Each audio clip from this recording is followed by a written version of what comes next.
most entrepreneurs and still many board members and VCs, and this might sound sacrilege, don't really know what a CFO does, should be doing, and should be doing at what stage of company. And the Venn diagram of what they actually do, what they should be doing at the stage that they're doing it is where most first finance hires go wrong. If you hire the person that can communicate with influence and insights and you expect them to do structure, you will fail.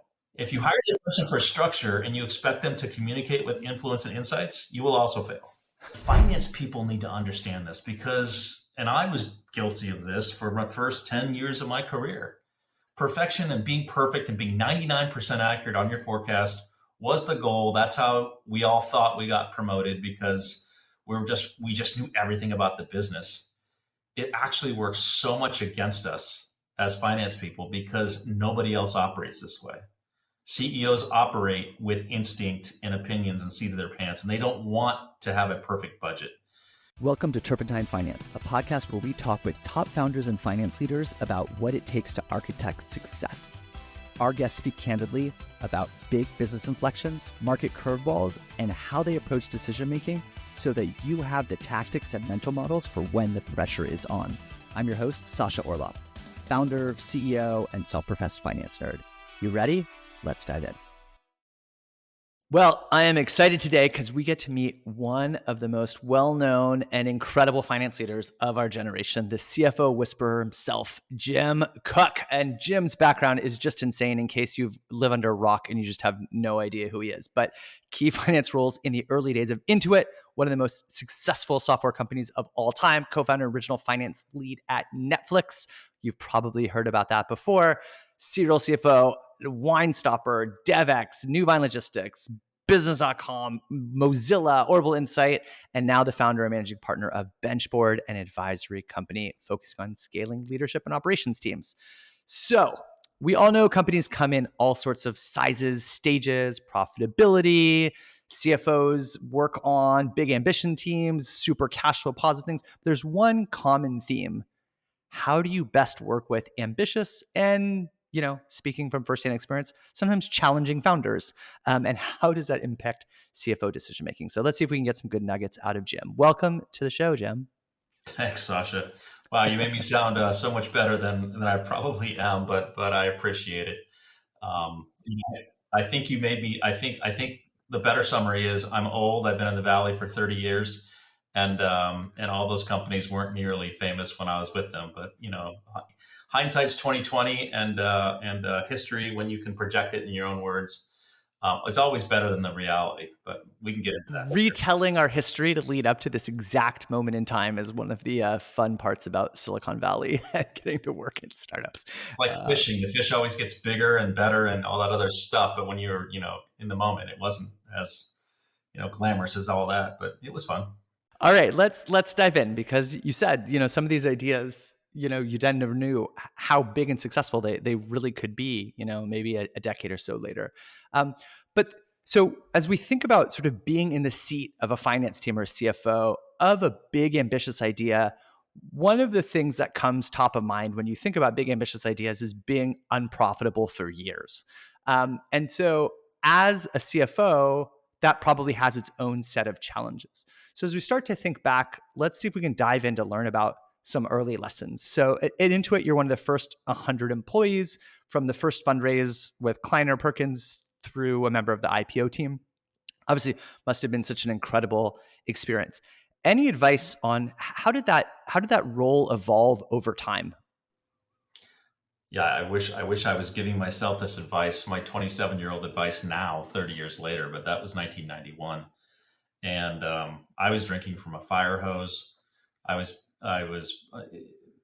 Intuit was very lean, very mean, very efficient. I think the only, when I was first hired, I was the only finance hire working directly for the CFO. And he threw everything at me. And I was drinking, like I said, drinking from a fire hose. So everything from here's the S1, you need to write the first draft of this, to, hey, we're going to buy this company called ChipSoft TurboTax. You need to take the lead on it. Here's Frank Quattrone, Bill Brady of Morgan Stanley. Oh, by the way, this is Mary Meeker, the analyst. None of these people were really that famous back then. They became really well known because Intuit worked with the best, and they had John Doerr and Kleiner behind them. But yeah, so I learned a lot of lessons, and now I'm in that mode of sharing back everything I can because I feel so darn lucky to. And I knew I was lucky when I was experiencing that back then. I knew it, and I was capturing everything and doing best ofs. But let me answer your. Let me. That was kind of a quick kind of what was going on at the time. Your question was what again, Sasha? Well, how does the finance team evolve? I mean, they're the first finance hire in an ambitious idea. How does it evolve over time? Maybe we can get insight to, I mean, the number of people or the metrics, how the metrics evolve from proof of concept to scaling to. Finance starts out as a support function and an as needed function only, and the very, very minimal, because who needs finance and bookkeeping? We just need the reports at the end of the day and need to file some, governance reports. And that's usually how most startups and actually most founders who haven't been from the finance world kind of see finance. As it evolves, functional departments are created. We just, have one marketing person, two marketing people. We have one engineer, two engineers. Hey, now we need a budget. So budgets actually evolve from more of a, hey, the board wants to see a budget and everything's functional. And so there's just a bunch of departments. And then as more and more work gets loaded onto finance people, because you're supporting a budget, now you need another analyst because we have too many departments for one analyst. So that's how a finance team grows. Over time, you go from a one product company like we were at Intuit. We were Quick and DOS when I joined, believe it or not. And Quick and Mac, sorry. We were DOS and Mac. Windows hadn't even come out yet, to give you a sense. So, over time, we purchased and acquired a two-person, really, really stellar team of Craig Carlson and Dan Wilkes, who developed QuickBooks. This is right up, like you may have heard this story or you'd love this story because of what you're doing with Puzzle. But they were two people who decided to make a double entry accounting system in the same vein as Quicken, which was the easiest way to do personal finances. We bought them for less than $10 million, I'll just say. And QuickBooks is now the number one product. But as you get a new product, then you get another product called TurboTax. You realize that functional departments aren't going to cut it. That you have to actually then create mini companies, if you will. So Quicken became its own business unit. The word business unit comes into play, right? And then we have to have a head of that business unit. We have to the controller or the mini CFO for the business unit. And this is how companies get bigger. And then, we need an analyst for that business unit. And everybody complains that why are we putting all this bureaucracy in place and G&A? And then it's like, well, because you can't support one engineering team across three different products and we need to run this thing more efficiently. So it's this push-pull, but eventually it goes from functional departments to business units to people running hopefully smaller and smaller companies. A smaller team wins. But that's a huge lesson learned is smaller teams win. And so the more you can break down your activities into smaller and smaller teams, and that's kind of how finance evolves. And one day you wake up and finance we started with 8 accountants and 2 finance people. And by the time we went with 100 people, by the time we went public in 93, we were 400 people and finance was 20 people. And then you wake up and, 4 or 5 years later, finance is like 100 people because you're just still supporting more and more executives, more and more people who need to manage their budgets and make decisions. It's a support function overall. What if you look back, what do you think is the number one thing that you guys did right, either intentionally or unintentionally? What's the number one thing that was maybe a lesson learned the hard way that you could have redone better as you're scaling the organizations? In finance or in Intuit in general? I don't know, whichever way you want. Yeah, so I think the answer is probably the same, and it's something that was burned into my soul at a very young age, and I really evangelize this, and I think everyone does, but few have actually lived what it really means to be close to the customer. You have to be so close to the customer. It's customer first in everything you do. And I even coach clients now and coach companies now that everyone is the CEO of their product in this in this vein of breaking down into smaller and smaller companies, that finance might as well be viewed as a company, and you might as well be the CEO of your accounts payable department inside of finance. And who is your customer? Who is your customer for accounts payable? And when I first started asking that as a CFO to my teams, they would say, "What are you talking about? You're crazy." And I say, "Well, who do you give your stuff to?" "Well, my boss." "Well, who does your boss give your data entry to?" "Well, I guess the CFO looks at it." "Well, who does CFO provide it to?" "Well, the board." So your customer is effectively the board of directors, and what you're doing by inputting in this screen is eventually being looked at by the highest level execs and influential investors in this company. And they're like, "Never thought about it that way." Great. So how do you make your product better? How do you make it faster so your customer's happier? So if everybody can do this, it really is a new way of framing how important every single position is and how it rolls up to the top. So it's all about, the number one lesson is customers. Customer, customer, customer. Make your product better, better, better. That's what you guys do in a puzzle. I mean, you're creating a whole new, what I love what you're doing a puzzle. Like you're creating a whole new product in a tried and true world. And that's what entrepreneurship is all about. I think picking up on this, so we talk about, I think it's an interesting insight because the finance team has multiple stakeholders. In some cases, you're working with either the CFO, if you're part of the finance or accounting team. The CFO is working with the founder or the CEO at the time. They're also kind of working with the board. How do you think about sort of stakeholder management, the role of stakeholder management in a fast-growing, ambitious company? Everything that we do, our product is information. And our product is insights and recommendations on decisions, because it doesn't matter who the stakeholder is, they're going to be asking only a few questions. How much are we spending? What's our revenue growth? How much is our cash burn? What's our cash runway? How are we doing versus budget? Everything kind of, if you think of the iceberg or the pyramid at the top of the pyramid, underneath that tip of the iceberg or the top of the pyramid, at the very bottom level, is we have to collect the information timely, consistently, and accurately so we can deliver insights so people can make decisions, if whether they are public investors by the time you're public, or board members, or your manager. We're going to use this information to make better decisions, to make the company hopefully grow and be efficient with their money. And if you can think of it that way, then stakeholders become less important and your product becomes more important. I love that. One of the things that you talked about is kind of this driving insights and reporting and metrics to the business. Any lessons learned, or what do people get right, and what do you think people get wrong about being inside of a fast-growing, unprofitable, really ambitious company? I'll tell you what finance teams get wrong. And I think the companies that get it right don't do what I'm about to say. And the companies that get it wrong do what I'm about to say, if that makes sense. Drum roll.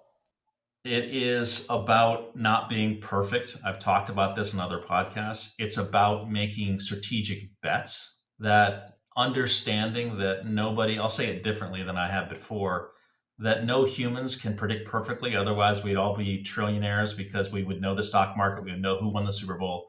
Like, there is no person on the planet that can predict the future. Let's just state that.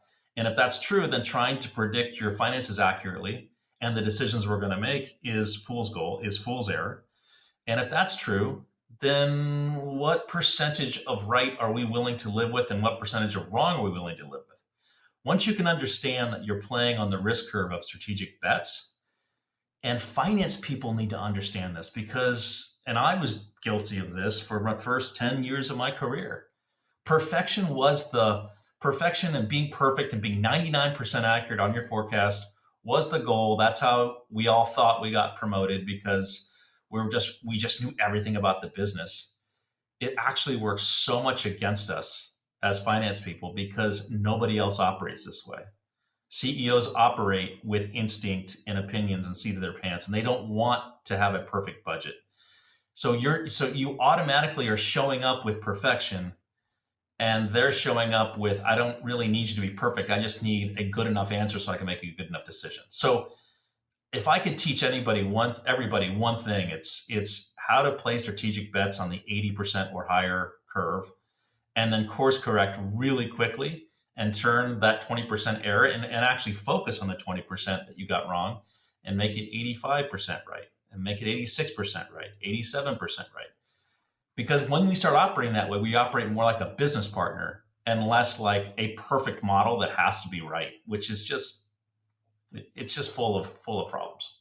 I think this really comes together in at least two cases. One is in board meetings, and the other is when you're making capital to trade-off decisions. Because very rarely does a company have all like the capital and the time and resource for all the ideas that come to it.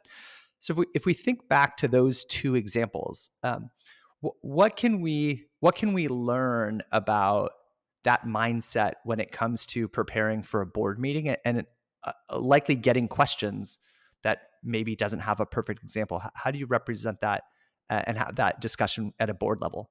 Well, so this is another thing I try to train everyone who comes up through the finance realm and others who don't, because it's obvious once I say it, but not obvious in the moment. The way to influence, so first of all, let me step back and say, the reason I love being in finance, and I think a lot of people love being in finance, is we sit in the only seat that has the unique intersection of all the activities in the company. It's all captured in this thing called the general ledger or accounts payable. Like, it's all in a database. We're the only ones that capture all that information. It's gold. So we have the ability to produce amazing insights from the only unique intersection of data in the whole company. Engineering knows engineering, but they only know engineering, and marketing knows marketing, and sales. But no one sits at the intersection of that unique data. Well, if that's true, then how do you influence? How do you then pull out just the nuggets and the kernels of all the insights and not get too detailed? The number one mistake finance people make earlier in their careers and even later in their careers is too much detail. We hear all the time, 5 metrics. Just give me the 5 metrics. Why do we keep hearing that? We keep hearing that because we have to speak the language of that board member that you said. Like you said, board member. But even if it's a quarterly public conference investor call, they're listening for only their questions that they have in their head. I did this dinner event with Jeff Epstein, and I put the Far Side card, the old Far Side cartoon of blah, blah, blah, blah, Ginger, when the owner's talking to the dog. The dog's only listening for their name, right? The board's only listening for what was revenue growth, what was our cash burn, what's our runway, and everything else you're saying in that board meeting, they're tuning out and they're starting to look at their phone. And they're listening for those keywords. Google's taught us keywords. Well, if that's true, start speaking in keyword language. Start answering their questions up front and detail later. You can always dive into the detail. You can never recover from too much detail and a board member tuning out. So speak their language, answer the questions that they know, that you sit in their seat, not yours, and understand who your audience is and tailor your insights to them. If it's a board, there's a set of insights. If it's a CEO, it's a different set of questions that person usually wants. And if it's your exec team, they have a whole different set of information they want from you as a finance person. And if you really think about that, execs and directors of their department only want some information out of your unique intersection of data. Your exec team has a different set of questions. Your CEO has a different set of concerns, and your board has I only need 5 metrics. And yet we present the same plan, rows and columns. We go, row by row, column by column. 30 minutes in, everybody's tuned out, and they're like, "Oh, the person really knows what they're talking about. They really got their data together." But I'm kind of lost. Hey, we'll get back to the conversation in a moment after a word from our sponsors. Quick math. The less your business spends on operations, on multiple systems, on delivering your product or service, the more margin you have and the more money you keep. But with higher expenses on materials, employees, distribution, and borrowing, everything costs more. So to reduce costs and headaches, smart businesses are graduating to Netsuite by Oracle. Netsuite is the #1 cloud financial system, bringing accounting, financial management, inventory, HR into one platform. That's one source of truth. With Netsuite, you reduce IT costs because Netsuite lives in the cloud with no hardware required, accessed from anywhere. You cut the cost of maintaining multiple systems and improve efficiency by bringing all your major business processes into one platform, slashing manual tasks and errors. Over 37,000 businesses have graduated to NetSuite, so do the math and make the move. Startup founders and execs running scaling businesses know all too well how easily their systems break down and expenses skyrocket. NetSuite is a proven way to cut costs and boost performance. And by popular demand, NetSuite has extended its one-of-a-kind flexible financing program for a few more weeks. Head to netsuite.com/zen. That's netsuite.com/zen. netsuite.com/zen. There's a world where your CRM is powerful, easily configured, and deeply intuitive. Attio makes that a reality. Attio is a radically new CRM built specifically for the new era of companies. It's flexible, easily configures to your unique data structures, and works for any go-to-market motion from self-serve to sales-led. Attio automatically enriches your contacts, syncs your emails and calendar, lets you create powerful reports, and quickly build Zapier-style automations. The next era of companies deserves more than a one-size-fits-all CRM with an outdated UX. Join 11 Labs, Replicate, Modal, and more. Try Attio instantly at attio.com. That's attio.com. How should those discussions start instead? You just mentioned sometimes the meetings start where let's go through all the rows along the way. How do we revert? How do we get out of that habit to have more meaningful discussions? Start at the very top. Understand who your audience is you're presenting to. If you're presenting to a board, really do the hard work and figure out and pattern match what are the questions you hear at every single board meeting. What are the most anticipated questions? Go have one-on-ones with your board members and ask them what are the things that you want to hear about. What are the top 5 things in your mind? Understand the psychology of these people, that they can only hold 5 things in their mind at a time. They're sitting on 9 or 10 other boards, right? And so start with that very top of what they care about. Have all the other information ready to go so you can answer it, but start with what they care about and you'll hook them. And then let them answer questions and then succinctly answer one question at a time. Don't go down a rabbit hole. Bring them back up. Let them answer the next question. And it is amazing how the room will change. I don't know how many times I give the advice, please start answering the question. And then if I ask why later, then we can dive into why. But let's start with the answer and then we can dive in along the way. And because you're a CEO and you're an experienced entrepreneur and you've been through this, and you don't need to hear all the details, and you don't need to hear you just want to hear the answer. And finance people are like, well, they're not going to understand the answer, so I got to give them the details. I got to give them the assumptions. I'm gonna build the story, and then I'm gonna give them the answer. It's like that's got to completely change. Yeah, in the world of, I'm just gonna pull out my phone and check my Twitter real quick while you're going through the explanation. Wake me up when the answer is ready. When I hear blah blah blah blah revenue growth, when I hear blah blah blah blah cash burn, I'll wake up, and you'll see this happen in a board meeting. You'll see that you'll actually see this. So I guess I encourage everyone who's communicating anything to pay strict attention to your audience, the person, the people in the room, the person across the table. Look at their body language, pattern match their questions, and change your language to influence them. Because you're only there for one reason: to provide credible insights and recommendations and to influence a decision. And then once you realize that, everything else is just noise. So I've had the fortune and misfortune to be part of companies that are growing really quickly, others that are declining very quickly, and profitable companies, unprofitable companies. One of the things that is really a lot of fun, and I think one of the reasons we do this, is being part of a rocket ship as it's growing up.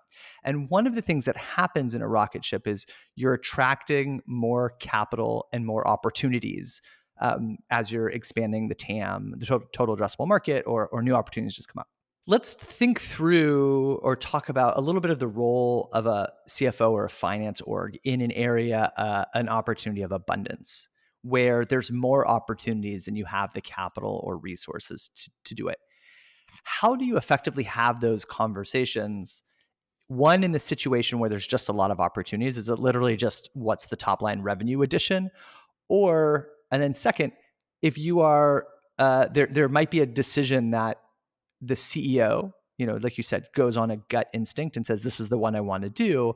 But your analysis shows there's other opportunities that feel like they could be better. Walk me through how to be a successful CEO in those two situations. It's a decision-making function. So I'm going to reframe your question just slightly because you said you don't have enough capital and more opportunities. The answer applies to when you have way more capital than you need and all the opportunities, which, growth at all costs, more money than you ever needed.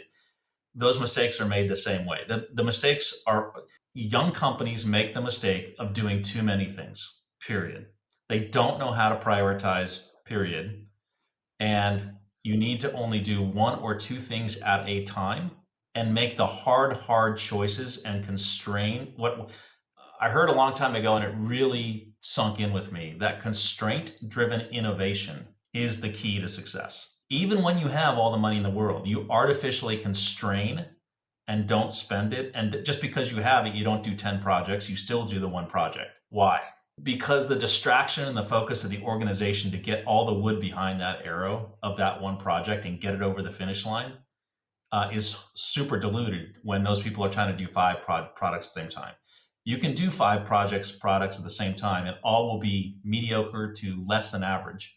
Or you can do one product really, really fast with all the people, be really agile, and it'll scream out the gate with quality. Now, most companies in the early days of venture were constrained. They didn't have the capital. They had too many opportunities. And so you're forced to make that decision. The problem is opposite over the last 10 years, maybe 8 or 10 years of growth at all costs. We had too much money. We allowed everything to happen because we've got the money. Why not try everything? Why not spray and pray? And then they're like, wow, we're pretty inefficient. And wow, our product kind of is not very good. It's kind of mediocre. And okay, and so what do? We cut back, we riff, we focus on one product, and we get back to being, an agile startup. So the answer is the same for both well-capitalized and undercapitalized company. Focus, focus, focus. I'm a big believer of Jeffrey Moore's Horizon model. For those of you who need to go out and read it or refresh yourself on it, only one thing can come through the pipe. You can have 2 or 3 things, 4 things out Horizon 3, out way beyond the horizon that's being kind of cooked in the back kitchen. But when you're serving that dish at the table, to use an analogy, only one dish comes out at a time and it has to be perfect. How do you know when to start on that next one? I'm going to say you listen to your customers, right? How satisfied are your customers with the product? How much are they screaming? When we produce Quicken, version, we skipped version 2 actually. For some reason, we have Quicken 1.5 to Quicken 3. A lot of companies do this. When we produced Quicken 3, I remember all we had was a checkbook and a register, right? All we had in the early days of Netflix was just an envelope and shipping things back and forth. That's it. But when your customers start saying, hey, I've been asking for, the ability to print, or I've been asking for the ability to create a budget. I've been asking for, I know this product is great. It's, I love this product. Tell all my friends about it. But you guys need to do this, this, this, and this. Then you get your community together. You talk to your customers, said, okay, we got 10 things that you guys all want. I want you as the community to vote on the top 2 things that we're going to do.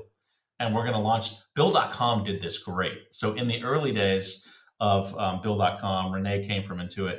I remember I was doing webinars with him. And I remember I was so impressed with he would just ask his community, here's the 10 things. And you guys get to vote, and it's going to be on our roadmap, and I'm going to publish it in an open source way. You guys get to see what you voted on. Here's what's coming this quarter, next quarter. Brilliant. Absolutely brilliant. Is there a situation where you're in a place where there is more ideas and you're sort of tasked, there's a disagreement over which one to do next? Maybe your customers are saying there's these 3 things. We don't really know. How do you help facilitate that conversation successfully as a CFO?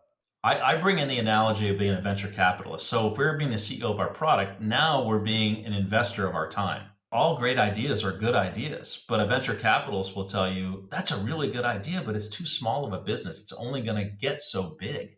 It's only going to appeal to so many customers. What's the biggest idea on this out of this list that will produce the biggest impact in the shortest amount of time? You look at cost, you look at time, you look at impact, and you look at opportunity costs, and you scorecard them. You literally go through a scorecard and you make an objective scorecard of which one we're doing first. And everyone's going to scream because they want their pet project done first. But if you can be objective about it and everyone can agree that this feature appeals to most of our customers. This other feature is super cool, but it just doesn't have the impact. Then you turn the subjective into objective scorecarding. I would encourage people to try that. Easier said than done. Sometimes Totally. I just want to do it. I just want to do it. I just want to do it. Yeah, we can. Yeah. Well, look, if it takes you 2 seconds to do it, it doesn't matter because here now we come back to what customers want. If we would have produced the 9th version of Quicken in Quicken 2 with all the bells and whistles, and you see this in a lot of products because it wasn't that hard of engineering. Guess what happens at the end of the day? At the end of the day, when you throw 9 new features at a customer, they get confused. They don't know what to do first. The navigation gets screwed. Like, if you're really in service of the customer, then bring your customer along the journey of, now that you love this, try this. Now that you try this, try that. Even though you may have built it in the product, don't release it. Right? If you have the capacity to build it, I would still encourage people to release it in a way that your customers can absorb it. Look at the Apple iPhone. How many times I just did this the other day, how many times on the iPhone, which we all love, for those of you who have iPhones, do you discover a new feature that Apple just threw in behind the scenes under some settings, under some accessibility function, under a 5th screen that you never knew it was there? It was so awesome. And you ask yourself, why haven't they marketed this? I needed this 5 years ago. Can't believe they've had this for 5 years. And the new feature I just discovered is how to make the text bigger so I can see it without holding it so damn close to my face. Hey, we'll get back to the conversation in a moment after a word from our sponsors. If you don't already subscribe to Turpentine's industry-leading newsletters, like our new daily AI newsletter, Emergent Behavior, or Media Empires, you should. But that's not what I'm here to tell you about. The platform we use to power these newsletters is called Beehiiv, and it's excellent. First of all, it was started by the same early team who helped build Morning Brew into a $75 million newsletter business. And they built Beehiiv to offer that same powerful functionality to anyone sending emails. From essayists to business owners, the platform is beautiful, their text editor is intuitive, and they help you scale your audience with custom growth features. Beehiiv has powerful tools to help you monetize your content. You can easily launch paid subscriptions or pursue an advertising model. The Beehiiv platform will even connect you to premium brands to sponsor your newsletter. Not only do we use them, but thousands of the top newsletters in the world also use them, like Milk Road, Blockworks, the Lindy newsletter, and so many more. Beehiiv's founder hooked up Moment of Zen listeners with a sweet deal. Get 20% off for 3 months with code MOZ. Visit beehiiv.com, that's BEEHIIV.com, to get started. Fast forward to the end of 2024. Think about your goals. What can you do right now to give yourself the best chance of succeeding? If learning a new language is on your list, you absolutely need to check out Babbel. Babbel offers a range of learning tools, self-study app lessons, live classes, and even podcasts, which have always been my favorite way to learn. Studies from Yale, Michigan State University, and others continue to prove Babbel is better. One study found that using Babbel for 15 hours is equivalent to a full semester at college. Babbel isn't just a game to kill time and make you feel like you're learning a language. It's not overly academic or rigid either. It's all about learning language for the real world. Babbel stands out because it's designed by real people using a modern conversational teaching approach. It's not always easy, nothing worth doing ever is, but it's straightforward and designed to help you start speaking in just 3 weeks. With Babbel, I was able to brush up on my intermediate Spanish to ramp up for travel to Argentina last year, and was able to set clear goals based on how much time each week I wanted to practice. Join millions of Babbel language learners across all age groups. Here's a special limited time offer for our listeners. Right now, get up to 60% off your Babbel subscription, but only at babbel.com/Torenberg. That's babbel.com/Torenberg, spelled BABBEL.com/Torenberg. Rules and restrictions may apply. Yeah, I think the story of Netflix has been told many times, and it's called Netflix. It's not called, mail me physical CDs or let me drive down to the local Blockbuster and wait in line and see what happens to be on there. But the technology, when you guys started this, wasn't quite there yet. We didn't have high bandwidths. We didn't have a big content library a little bit. How do you think about those in the early days in the role, primarily in finance, of something that is going to take a very long time to achieve and probably need to fund? a lot. What are the early proof points that you're tracking or reporting on from a finance org? So I hate to be a broken record, but I'm going to be, and maybe all the clips of this are going to be about customer, customer, customer. But honestly, if you talk to any founder of what their original product was and what it ended up being, it's in the early days, it's all about just being better than the alternative. And how do you measure being better than the alternative? By your customers choosing with their feet or their wallet to use you instead of the alternative. So our alternative at Netflix was obviously Blockbuster. There was no streaming at the time. And we just wanted to be faster and easier, stealing a phrase from Intuit. That was Intuit's tagline for the longest time. Faster and easier. That was, Scott Cook, major marketer. His tagline for 6 years was faster and easier. That was it. Like, that's it. It's like, tied with new crystals, right? It cleans better. It's like, that's all customers want to hear. So look, we were way faster and way easier than driving, believe it or not, than driving down to the Blockbuster, because you just go to your mailbox, get your disc and replace it. Nobody believed it would work. But once they experienced it, like, this is never going to work, it's going to break, they told 2 friends about it. So word of mouth, ease of use, one customer at a time. And it doesn't matter that we weren't getting as much revenue. We had so much viral adoption, and the great companies have viral customer adoptions that people just are ripping it out of your hands. I have to have this. And eventually they will pay, $19.99 a month when you say, well, we're just going to, we know you love us, but let's do it a subscription. Let's do this. We invented subscription. I mean, nobody talks about this, but Netflix invented the subscription economy back in 1999. No, hardly any of the Netflix original team talks about this. Everybody thinks that SaaS was invented by Salesforce. We were the first e-commerce company to create a list, the first one to create a monthly subscription, I believe. Someone's going to double check me on this and probably tweet me on this, but I think that's probably right. Let's go with it. It was the first subscription that I ever signed up for. And again, it's because the product was just so much better. Back to your point, the best way people validate an idea is with their feet or their wallet.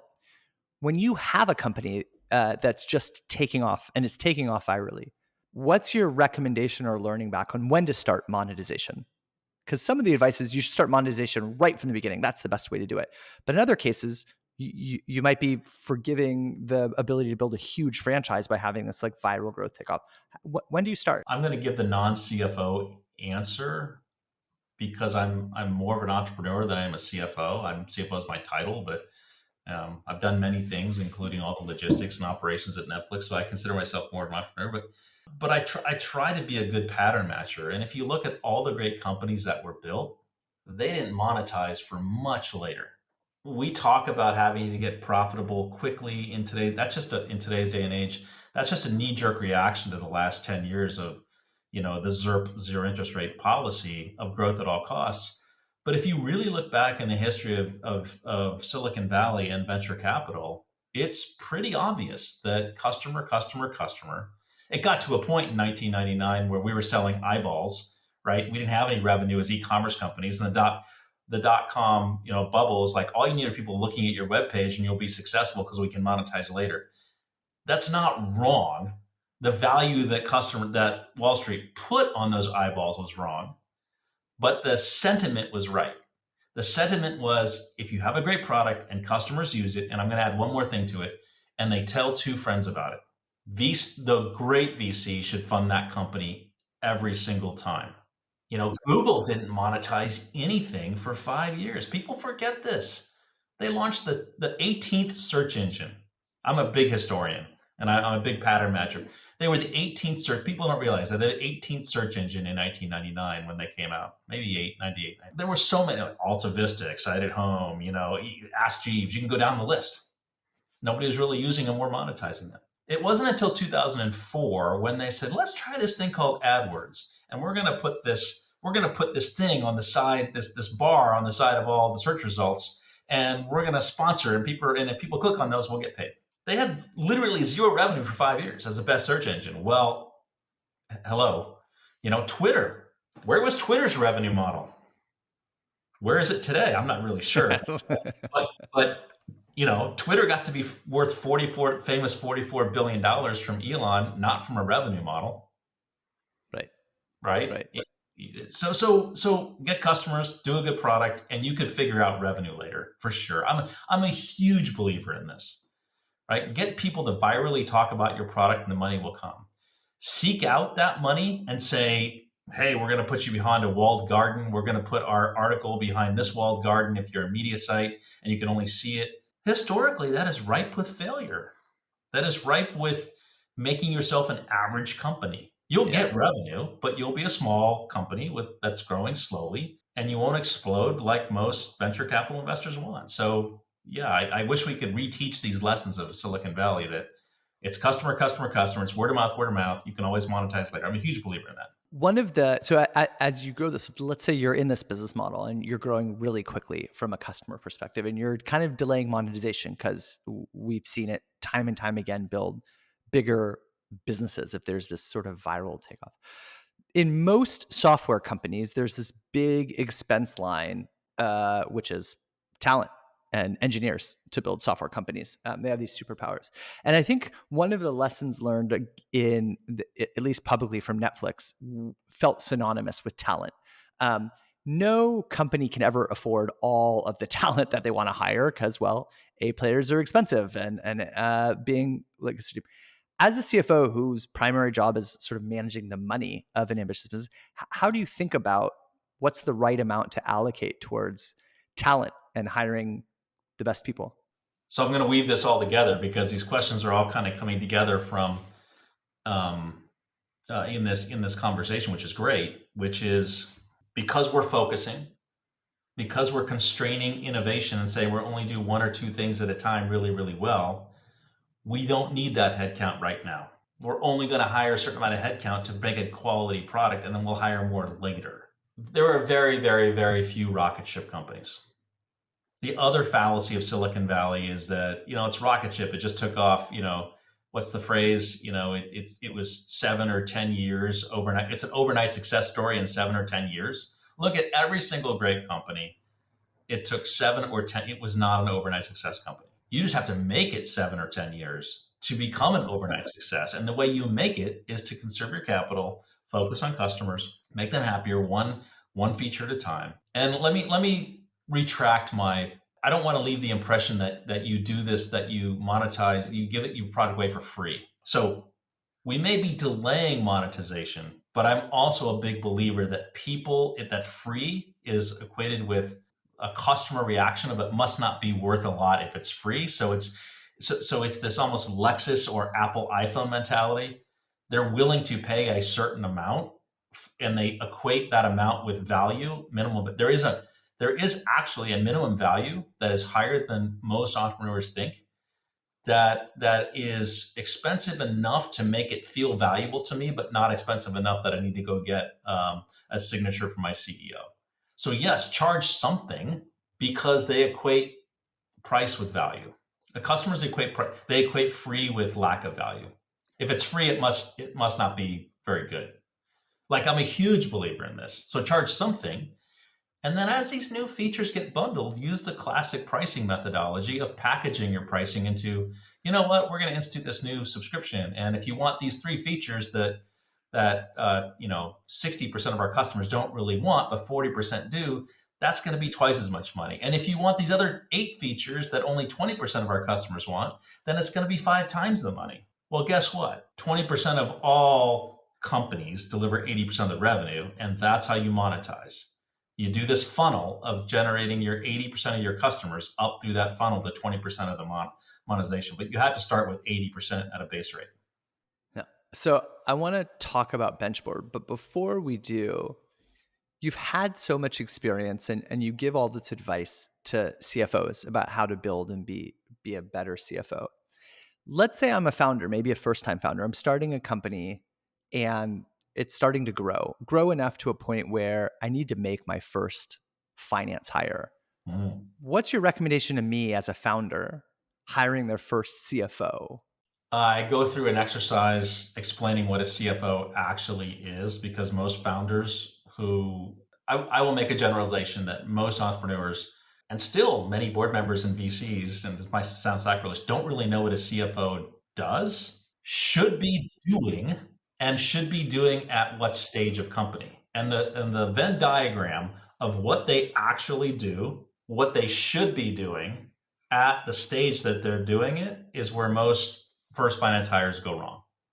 What So should a CFO do, and what does good feel like? in the earliest stage, a CFO really, you don't need a CFO in the earliest seed Series A companies. Seed Series A, you don't need a CFO. Why? You need someone to get their hands dirty, who understands systems, who understands structure, who can be a CFO someday, but is just an operator at heart that loves to, align all the activities in the company, much like a chart of accounts, but in the systems of a company, tie it all together and produce amazing data and insights. Well, there's no CFO on the planet. You eventually graduate to CFO, but if you asked any CFO to do that, they would fail. And a lot of companies hire a CFO because they've taken 3 companies public. They must be amazing. And they can do this and they can do that. And they get into a Series A and the CEO's like, well, I expected the CFO to handle all of that. I expect them to be paying the bills and to do the bookkeeping and to print the reports and do all that. It's like, that's awesome, but that's not a CFO. That is a director of finance or a VP of finance at best. When you get to Series B, okay, things are kind of humming, the systems are in place. And now we need someone to actually take what's been built, the systems and the operations and the timely, consistent data, and actually help us change our mind and make better decisions. We need more of an influencer. Well, that's definitely a VP of finance or an SVP of finance, but maybe not even a CFO yet, right? That's someone who understands how to bring strategy into bookkeeping. And then once you get to Series C, you definitely need a CFO, because now people are, if you've gotten to Series C, people are honestly have validated that your business works, that VCs are throwing money at you. They want returns. They want you to speak in investor language. They want you to manage and do all the things that I'm talking about with focusing resources and making sure we're not getting too far out of skis. And that takes strategy and the structure that I spoke about before, and as the third component, which is really communicating with influence and insights. So if you hire the person that can communicate with influence and insights and you expect them to do structure, you will fail. If you hire the person for structure and you expect them to communicate with influence and insights, you will also fail. So just be realistic in what you're hiring for at what stage. Let's say you get to that Series C company, you're lucky enough to get to that stage you have there. What's your favorite interview question that I, as a CEO, should ask of a CFO candidate? What's the favorite interview question? It's really funny because I've got a 360 degree leadership scorecard that I've given to a couple CFOs to help understand who you hire at what stage. And I'm mentally going through that to try to figure out what's the one question, because I don't do well in what's the one question. I do well in what's the theme. So let me answer what's the theme of questions.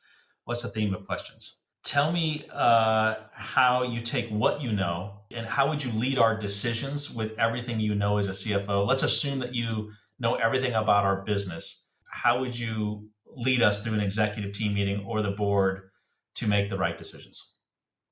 And what should I look for in that answer? Yeah. Okay. What you're looking for in that answer is partnership. What you're looking for is leading without being perfect. What you're looking for is a strategic bet placer. What you're looking for is an agile course corrector. What you're looking for is someone who's both confident and can influence, but is willing to course correct and change. And what you're looking for is a great communicator who can lead with why and that people trust. You're looking for somebody who you can trust, who you can build a relationship with. Now, here's the thing, right? The thing is, once you get to that Series C stage of what you say, it's more about relationships. Every job at that level is more about relationships. It's no longer what you know, because almost everyone who gets to that stage knows about the same thing. It's how you use what you know to make better decisions. And in order to do that, people have to trust you. And in order for them to trust you, you have to build relationships. And this is where the giant filter of finance people drops out. The giant funnel drops out because very few have been trained on relationships throughout their whole career. They were just trained on creating perfect reports, perfect numbers, making good decisions, but mostly not about how to influence people and communicate effectively. I'm guessing you're taking a lot of this knowledge with you to BenchBoard. So can you tell us a little bit more? What is BenchBoard? Yeah, I started BenchBoard 3 years ago for the sole purpose of trying as best as I can to share back as fast as I can all these amazingly lucky lessons that I've learned and have been fortunate enough to be at these companies. And I woke up one day and I said, if I can teach people in 1 or 2 years what it took me 15 years to learn, not only would that make me incredibly happy, but it turns out, and I started experimenting in what I call the giant mentor phase of COVID, where everyone needed a mentor, everyone get on Zoom. I had no idea I was going to be good at sharing my lessons, but it turned out people wanted more and more and more, and I guess I was getting across to them, and they were using it and making my ideas better. Here's what I learned at Intuit. Here's what I learned at Netflix. Here's what I learned at Mozilla Firefox. Here's what I learned. Here's 3 different options. And so I go through it and try to do as crisply. And then we brainstorm on it in my client sessions, my coaching sessions. And invariably, which makes me so happy, my clients come back and say, well, what if I did it this way? I'm like, yes, do it that way. Customize it. You don't take my frameworks, customize it. And invariably, like most great things, the idea is only the seed, and they come back and they make it better. And I know I'm leaving this planet someday where people are improving, and I think that gets me up every morning, just like, I'm going to share the next lesson. I'm going to share, so I eventually wrote down a curriculum because I kept all these files for 30 years. I was way over my head in 1991 when I was 27. And I still have a habit of keeping the best of everything I've ever learned in a gigantic file. First, it was floppy disks, believe it or not. Then it was iOmega disk drives, and then it was CDs, and then it was DVDs. Now it's the cloud. And I've had to transfer them all the way up. But now I have thousands of these lessons, literally. And when I start telling people, well, what about this stuff that we've seen? They're like, I've never heard of that before. Then you know, oh crap, people are forgetting history. And like, let's teach them history. Let's teach them how the best companies, or at least what I think they did. Let's see if they agree. Let's have them experiment inside their role, inside their company. And it's so fun when they come back from a board meeting and say, I tried the technique, I tried the framework. I now encapsulated my BenchBoard practice into frameworks and playbooks. And they're like, it just changed the room. The whole meeting changed. And then I got feedback like, you showed up differently. And I'm like, this is great. Keep going. So that's what I'm doing with BenchBoard. Are you primarily working with CFOs, CEOs, board members? Mostly what I call scaling it from Series A to IPO, but it's probably more Series B to IPO. But I will work with anybody who's really an operator at hand, but mostly CEOs of a CEO of a Series A company, because they don't have someone like me and they just need to know the ideas. A VP or an SVP or a CFO of a Series B or C or later company, CEOs, CFOs, COOs. But it has to be operational. It has to be something we can get. I can understand the strategy. I can sit as a partner with them, really, really get deep with them, roll up my sleeves. I am not the coach, whether the role or not. I am not the coach that's going to meet with you once a month and be more of your therapist. Not what I do. I'm like, let's get real. I'm going to share with you lessons. We're going to debate it. We're going to try some stuff, and we're going to see how it works. And you're going to give me feedback whether it worked or not. If it doesn't, we're going to try something different. So it's super fun. And the hour and a half, 2 hours I spend with my clients every couple of weeks, minimum of every couple of weeks, many I have every week. It's so much fun. The time goes like this, right? And it's just great. Following up with 2 more questions. One is, what's the most common skill that people come to you that you need to improve upon?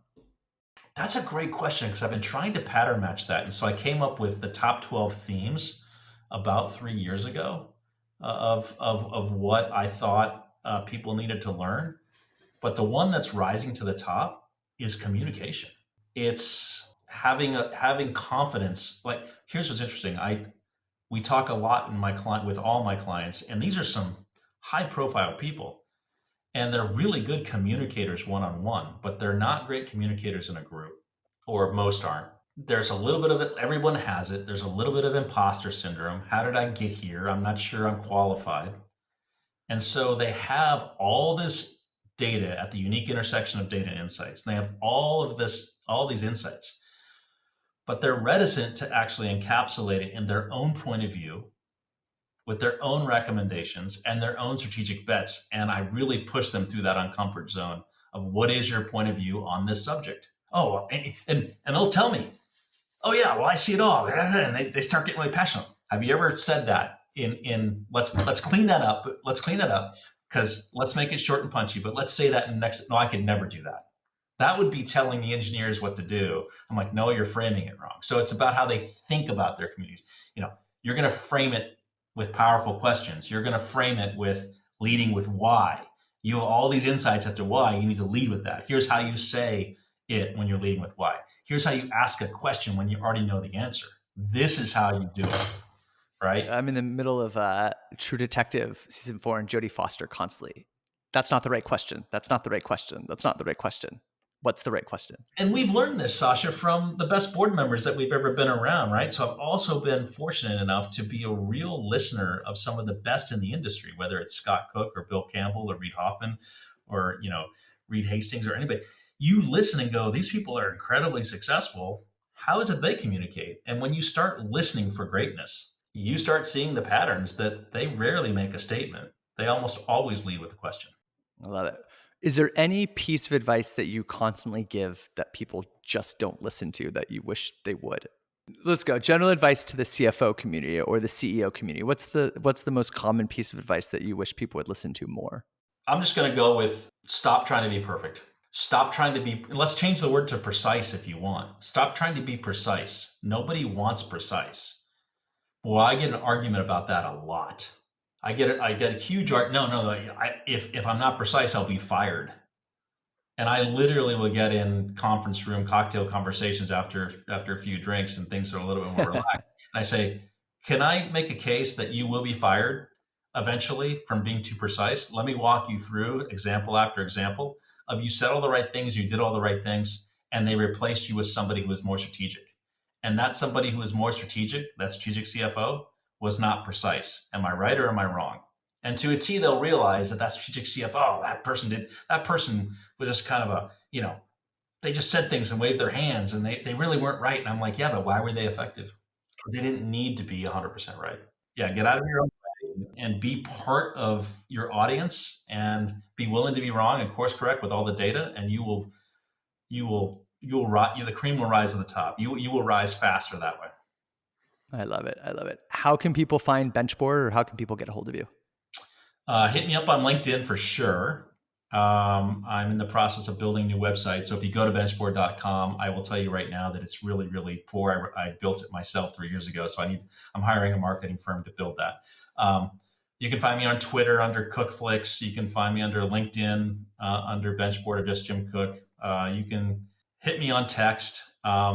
But I'm not going to give my phone number out on a public broadcast. But I think people can find me. But I'm pretty out there, so just search the web, you'll find me. I love it. Thank you so much. It was a pleasure to have you. I really appreciate it. Sasha, you're great. Thanks. Thanks for tuning in to Turpentine Finance. Share it with your executive team, direct reports, friends, and family. And if you want to support the show, the best ways are to leave a review wherever you're listening and subscribe. Turpentine Finance is part of Turpentine, the podcast network behind Moment of Zen, Turpentine VC, Age of Miracles, and more. Shows for experts by experts in tech.